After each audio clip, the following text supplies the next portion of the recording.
nakatayo na. Pag nakatayo na, pinapatay na yung tugtog, bugok.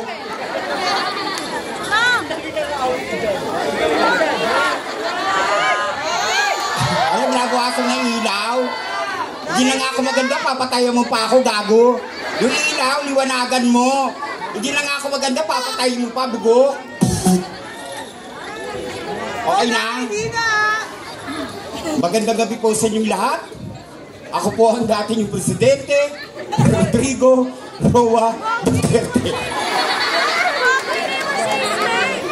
Opo, bakla po ang dati yung presidente. What's up, Madlang people? What's up, mga kakosa? Wala bang palakpakan dyan? Ang hindi palakpak, magkakaroon ng 7 anak na solid kamukha ko! O ano, putang ina nyo, tinatakot kayo. Naingay, gago. Kung ang persa silangan ay matatagpuan sa gitna ng karagatan, ang persa man na kapangitan ay narito na sa inyong harapan. Walang turok, walang collagen, walang injection. Gandang hindi pinaghirapan, pero matagal nang pinagpupuyatan. Ang kagandahan kailanman ay hindi naging pamantayan kung sino ka at ano ka sa lipunang iyong ginagalawan. Dahil ang tunay na timbangan na kagandahan ay kung ano kabutihan ang pwede mong iwanan sa lipunang iyong ginagalawan. Dahil ang kagandahan ay tunay na natatakpan, paggaling, husay, talino, kumpiyansa sa sarili, pinaglalaban-labanan. Magandang gabi po sa inyong lahat. Narito po sa inyong harapan ang isa sa mga tunay na Diyosa na kagandahang pangkalawakan na minsan nyo nang napanood sa inyong mga telebisyon, sa kapuso mo, Jessica Soho. At minsan rin nakapagkulitan sa Grand Finals ng Miss Q&A Season 1 kay Miss Vice Ganda, ang nag-iisa niyong kakosang harbatera, Miss Angelica Mapangani. Na nagsasabing, adik man ako sa inyong paningin, ano naman din, bakit hindi nyo subukang umiskor sa akin, siguradong kayo'y mapapraning din. Paalala lang po sa lahat po ng mga taong nagdodroga, makisatuhan sa FO Plantukan, kung ayaw yung takpan ang pakingkig, yung mga pangit yung pagmumukha, lagyan kayo ng item na lagang 2 piso, saka kayo babarilin sa ulo, at sasabihin ng pulis na nakapatay sa inyo, nanlaban kasi. Tayong mga bakla, ngawa tayo ng ngawa, talak tayo ng talak, na hindi tayo na-respeto ang ating kapwa. Ang tanong bakla, nakagawa ka na ba ng tama sa iyong kapwa? Parespeto ka na sinasabi mo kapwa. Dahil lagi nating tatandaan, ang respeto at hindi nililimos. Ito'y kusang binibigay, kusang pinagkakaloob. At bago ko nisaan ang maganda yung tablado yung gabi, mag-iiwan lang po kan mga katagang. Sa lahat ng mga taong nagdodroga, ibilin nyo ng pagkain, huwag droga. Dahil sa droga, kahit kailan, walang nanalo. Lahat natalo. And I thank you. Hindi po ako komedyante, lalong-lalo nang hindi po ako magpapatawa. Ngunit kahit kailan, hindi ako gagamit ng mga bastos at malalaswang salita para palagpagan at hiyawan ng iba. Sapagkat 50% po ng mga manonood ay bata. Ano man sabihin naming matatanda, kahit mali magiging tama sa puso't isipan ng bawat bata. Alinsunod sa advokasya ng LGBT Pilipinas, kaisa po ako sa patuloy na naninindigan, naniniwala at lumalaban para sa aming mga karapatan.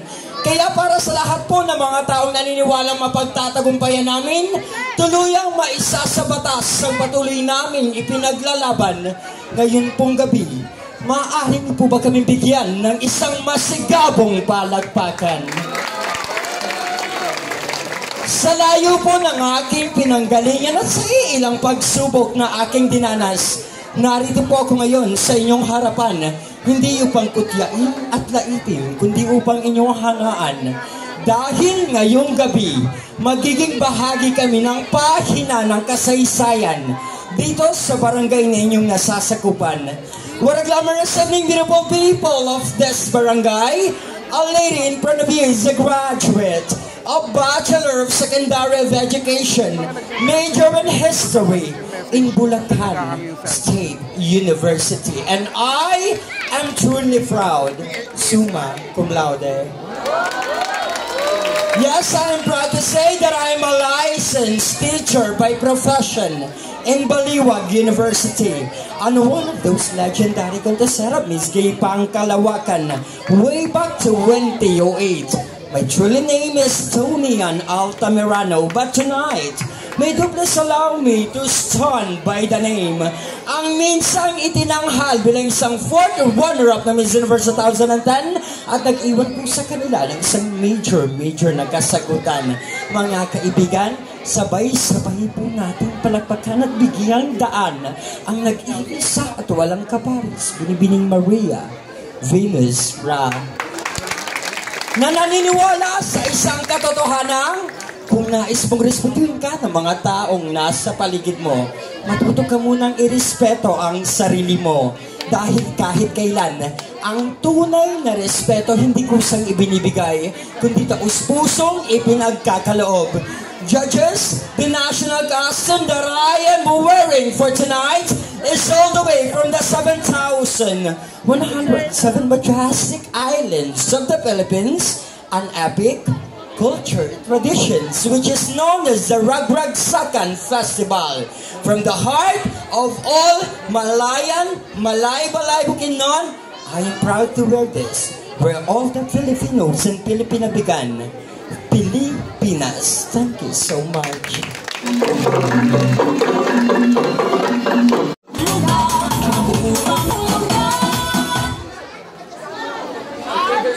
Ay, galit. Sa layo ng aking pinanggalingan, ang baba ng mic.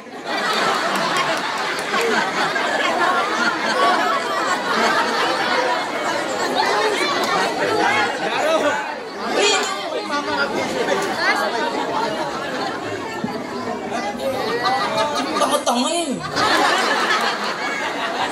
Alam na matangkad yung candidate. Ang baba pa rin. Usod mo na. Ito, kaarte-arte, wala na ba itsura? Ganyan. Bobo eh.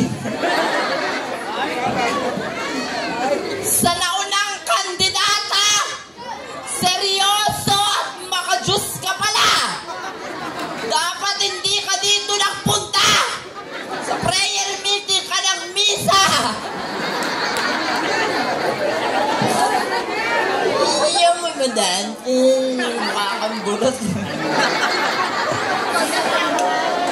Ako po ang baklang nagpapasalamat sa Diyos at binigyan niya po ako ng mapungay na mata.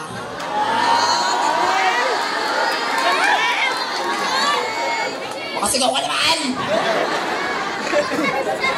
Matangos na ilong.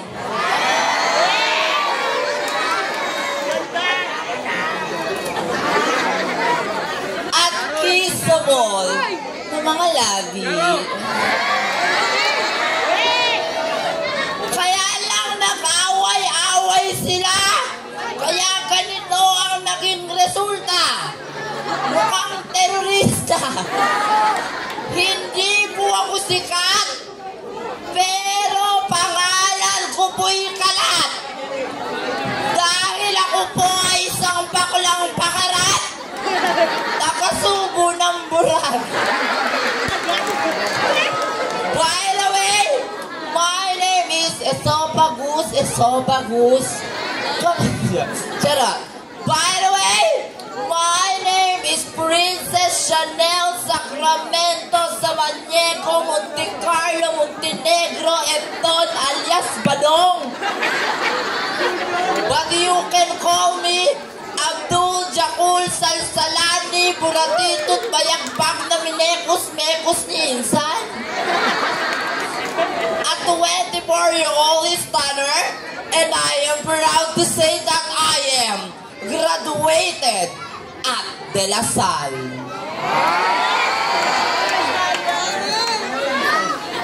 Dede lama sabay salsal.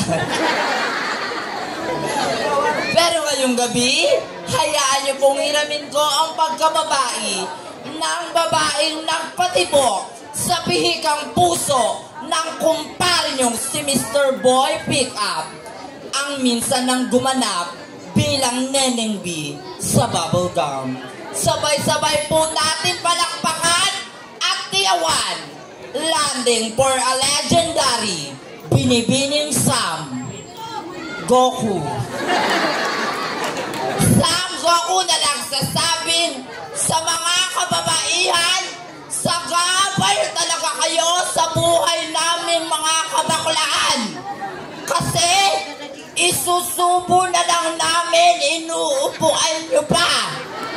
Kaya naglalasang patis, ang baho. Huwag niyong hintayin na bumaliktad ang mundo. Kami ang uupo, kayo naman ang susubo nang matikman nyo ang pait ng aming mga puwit. Dahil kapag ako ang naging presidente, ipapatahi ko lahat ng pek-pek ng babae para patas ang laban. Wait, ang labanan. At sabi po ng Diyos, makontento ka kung ano ang meron ka. Tignan mo si Angelica, kahit walang-wala na, nagsasabo pa.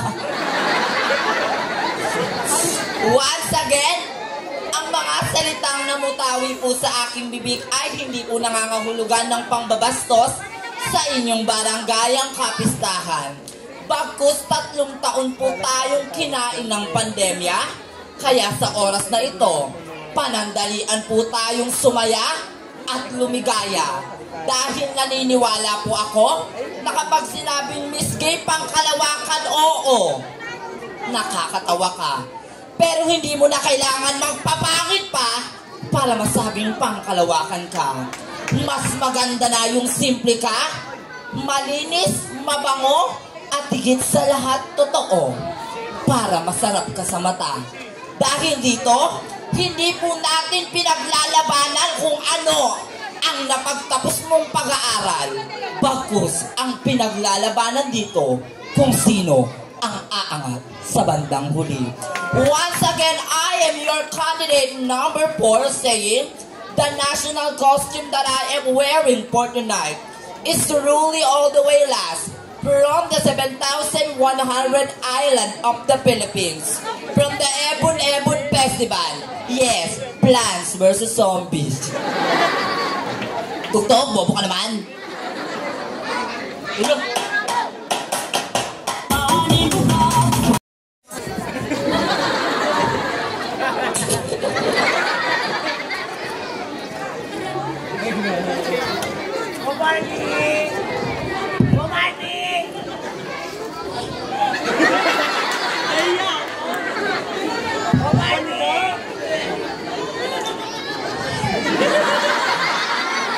Kasali si Apostol.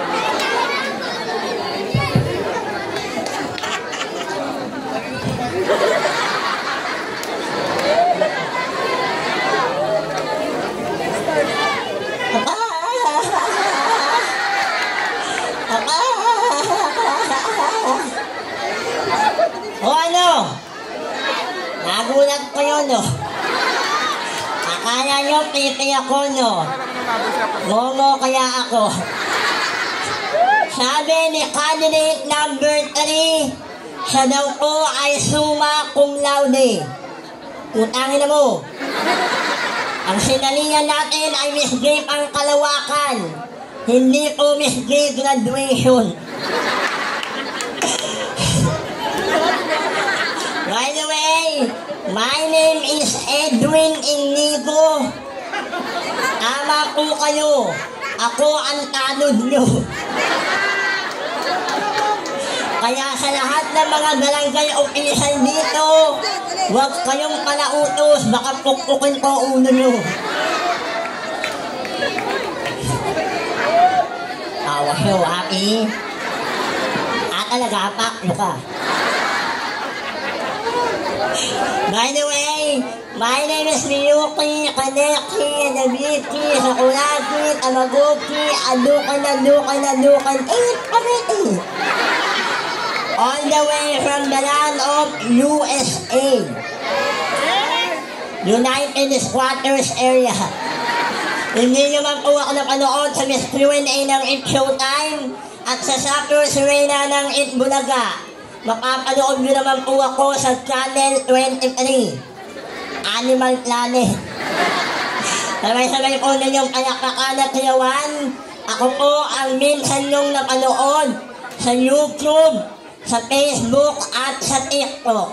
Ang nagpasikat ng paspas sa buong Pilipinas na umabot lamang po ng 41 million views.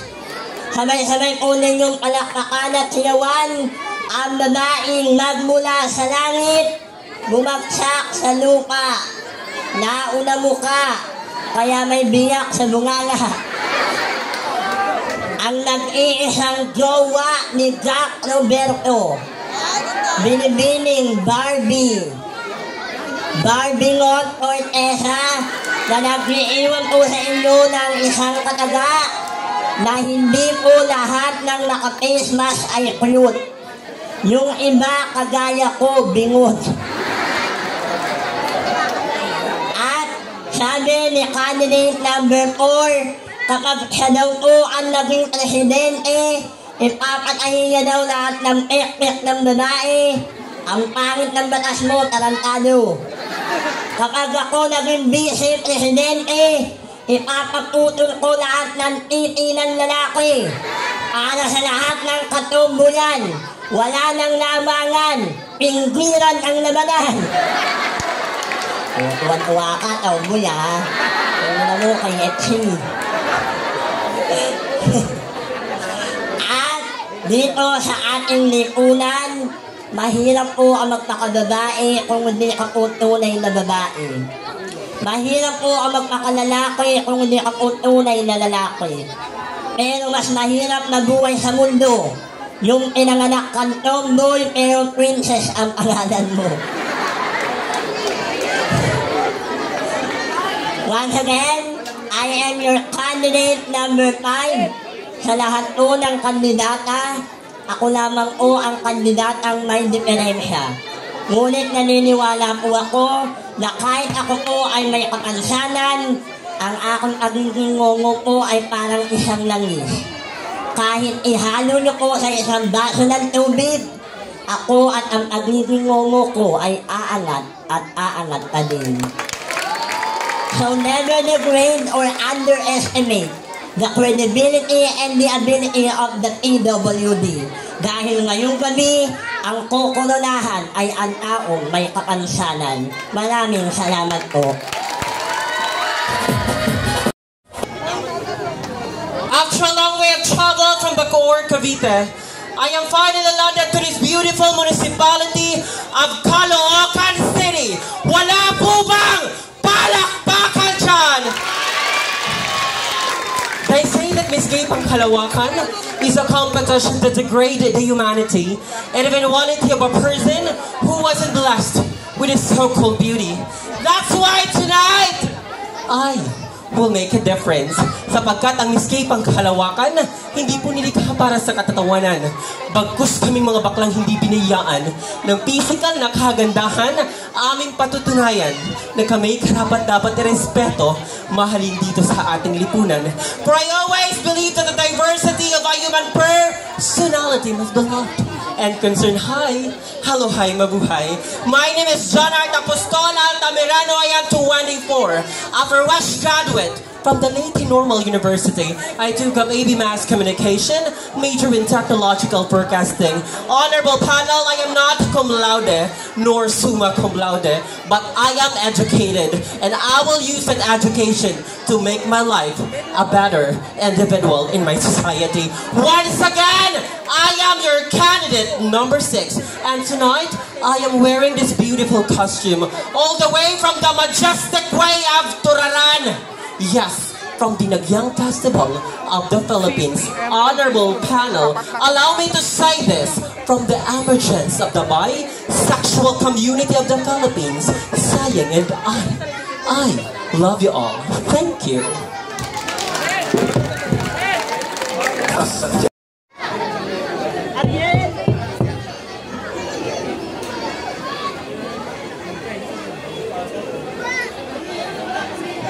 Tangina mo.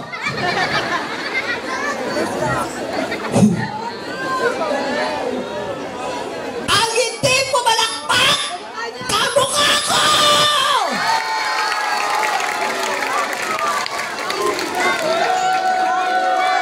Ang tilapia, sira ulo ka.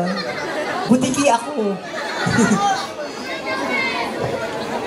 Sa naunang kandidata, huwag kang mangamba kung hindi ka nagkaroon ng ayuda.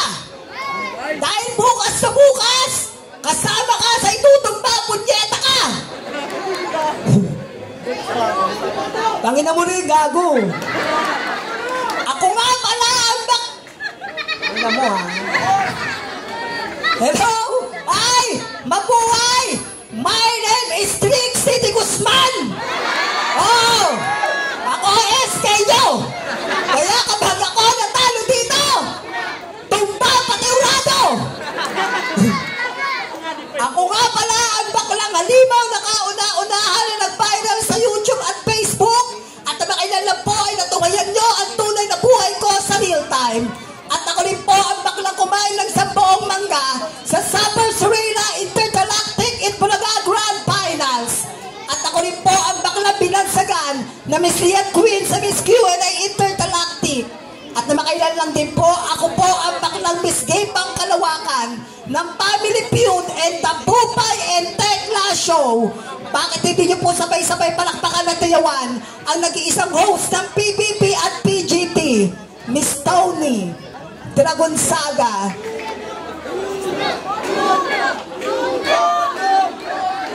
Ayun na yun, lakas ang trip nyo, ha? Tatlo lang po ang masarap sa mundo. Una, pagkain. Pangalawa, pera. At pangatlo, ako. Aarte ka, punyeta ka.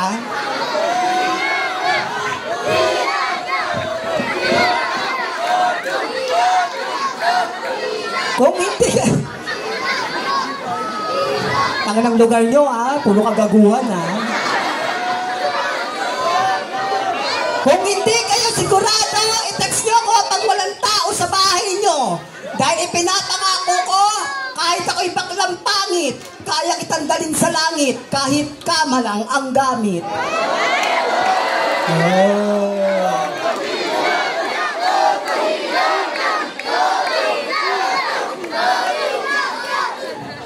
Taray nyo, at taray ng tao dito, kala mo sa Ghost Fighter, tapusin. Ngayon, ang sasaya ng barangay nyo. Tama na po ang kasiyahan. Dumapo naman po tayo sa simple at seryosong kasabihan na bakla, bading, o tsaring-tsaring. Ano man po ang itawag niyo sa amin, amin po ang gabing ito. Magsisilbing tigahanga lang namin po kayo dahil mahirap na takasan ang baklang nilait nyo sa pangumagahan. Ngayong gabi naman po, inyong pinagpupuyatan at higit sa lahat inyong pinapalakpakan.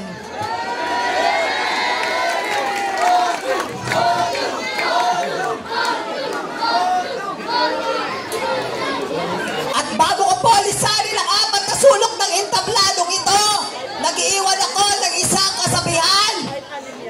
Wala ka pa banding ginagawa, pero sa tabakbak ng issue ka na, Barangay 19! Wow, proud!